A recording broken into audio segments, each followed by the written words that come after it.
Ever wondered why some websites get to the top of Google every time and other websites or perhaps content that you've written doesn't make it onto page 1? The secret? On-page SEO. My name is Brian Collins, and in this video I'm going to walk through what you need to know about on-page search engine optimization. You'll find these tips particularly helpful if you want to combine writing with content publishing to rank your articles. Let's dive in. First up, a quick overview. On-page SEO basically describes actions that you can take on content that you're laying out on your site. In other words, it's something you can directly control.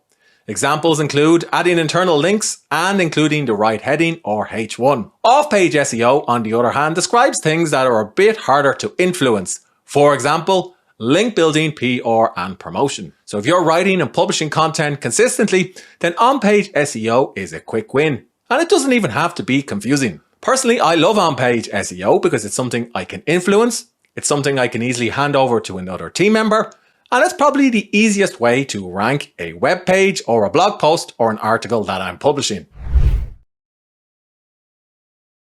My first tip is to find a good primary keyword for your article in question. It's key for on-page SEO. You can use a keyword research tool like SEMrush or Ahrefs. Or if you can't afford those expensive tools, consider the plugin Keywords Everywhere. Keywords Everywhere is a plugin for Chrome, Firefox and other browsers. And for less than $25, you can find thousands of keywords straight in Google. As an example, I found the keyword cycling fatigue for my test niche or content website. So I'm going to use this for my primary keyword. My next on-page SEO tip is to improve the readability of your content. If visitors enjoy reading it, then chances are they'll spend more time on the page, which could help your rankings. To do all of this, you can use a free tool, Hemingway app. Take your article, paste it into Hemingway app, and it will show you sentences that are easy to read, and it will underline sentences that are very hard to read. Depending on how much time you have, consider reworking anything that's highlighted in red. My next on-page SEO tip is to make sure your content is free of grammar and spelling errors, and other issues which could make your content look less professional. After all, Google wants your content to look good if it's going to rank it. You can use the premium version of Grammarly to do just that. Paste your article into Grammarly or use the plugin, and find and fix anything that Grammarly underlines in red. These are critical grammar errors. You should also review anything underlined in blue. These are sentences that are a little bit confusing for readers. You can spend a bit more time working through the other Grammarly reports. Grammarly also complements Hemingway Editor nicely. If you click on the overall score for your document, it'll give you a readability score that will explain how difficult or how easy the article in question is compared to the New York Times. So in this case, somebody who is 16 years of age would be able to understand this particular article. Because I'm writing for the web, I may want to simplify it even further. My next on-page SEO tip is to find variations of your primary keywords that you can include in the body of the article.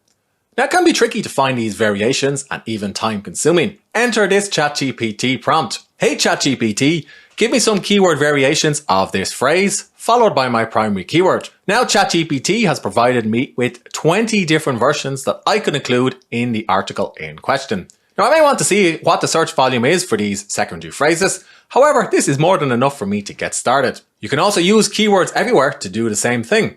Type in your primary keyword, and then on the right hand sidebar you will see related keywords that you could potentially include in your article. So you could copy these to your clipboard or to Google Docs, or export them to a spreadsheet on your computer and refer to them when you're editing the article in question. My next tip is make sure you include the primary keyword in at least 4 different places.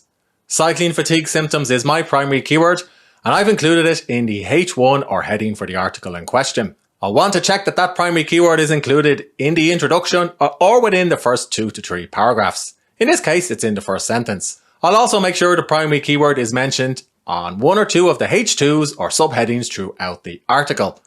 And finally, I'll make sure the primary keyword is included in the URL. If all that sounds like a lot, then make sure you install the plugin RankMath. It'll give you a checklist that you can use to make sure you've mentioned your primary keyword appropriately throughout the article. And you can use RankMath to customize the URL for your post in question and make sure the primary keyword is featured. My next on-page SEO tip is to create unique imagery that's relevant to the post in question. You have a couple of different options. You can head over to Unsplash and you can find some imagery that's suitable for your post. But a lot of this imagery tends to be overused. So I also sometimes use premium stock from a good site like Shutterstock, and I'll search for whatever the topic is and put the image into the article. Or if I want to take things one step further, I'll head over to Canva Pro and I'll use some of their templates to create custom or unique images that I can add to the blog post. Or alternatively, if I don't want to spend time designing images and it's about a product, I'll take out my iPhone and I'll take out the product in question, in this case a pair of cycling gloves. I'll take a photograph, upload it to my computer, compress the image for the web with compressed JPEG, and of course this can work on any image, and then I'll upload it to WordPress. When you are uploading your image to WordPress, make sure you've set it as a featured image and that you've included a relevant alt tag, which is good for accessibility, as well as captions. Now, old SEOs used to say that you should put your keyword into the alt tag, but that's not really the purpose of an alt tag. Instead, if you want to include some keywords, consider putting them into the caption instead, because this is something readers are far more likely to see. Consider including a table of contents in your article. Thankfully, there are lots of WordPress plugins that make this easy, including Easy Table of Contents. Once you've installed these plugins, you can add a table of contents with a shortcut or even automatically, and it can expand or collapse at a click. This is good for readers because they can click on each of these sections on the table of contents, and it's also good for the Google search bot because it makes it easier for it to crawl your site. My next on-page SEO tip is to get your internal linking strategy just right. In the Google search bar, type in site, followed by your site URL, and then the topic in question. Now you'll see all of the articles that are ranking on this particular topic for your niche or your content website. So you're going to add some internal links to these articles on the article that you're about to publish. You may need to go and copy edit or rework your article slightly, but this will help you improve your internal linking structure. If all of that sounds like a chore, consider installing Link Whisper. It's a plugin which can somewhat automate this process, and you can add internal links or dozens of internal links at a click.